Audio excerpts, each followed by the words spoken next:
Saudi আরবের এক অন্ধ হাফেজ, তাকে দেখে প্রশ্ন করা হলো, আল্লাহ তোমাকে চোখ দে নাই, তুমি না দেখে আল্লাহর কোরআন মুখস্থ করেছ, তুমি বলো আল্লাহ যদি তোমাকে চোখ দে তুমি সর্বপ্রথম কি দেখবে?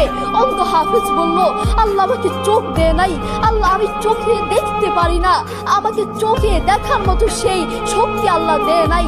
আমাকে যদি আল্লাহ চোখ ফিরিয়ে দে, আমি আল্লাহর কসম করে বলতে পারবো আমি আমার মাকে দেখবো না, আমার কলিজার টুকরো সন্তান আছে আমি সন্তানকে দেখবো না, আমার ভাই আছে, আমার বন্ধু আছে, আমার প্রিয় মানুষ আছে আমি তাদেরকে দেখবো না।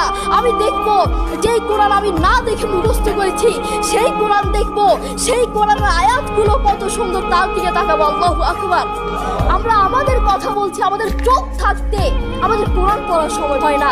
আপনি বলছেন আমি ব্যবসা করি সময় পাই না, কোরআন থেকে বলবো ব্যবসা করি কোরআন পড়ার সময় পাই না, আমি দোকান করি দোকানে অনেক কাজ থাকে, বিশ্বাস করুন আমি অনেক ব্যস্ত মানুষ, এজন্য কোরআন পড়ার টাইম পাই না, কোরআন পড়ার সময় পাই না। প্রিয় ভাই, আমি আপনাকে বলতে চাই আপনাকে সময় কে দিয়েছে? আপনাকে সময় কে দিয়েছে? যেই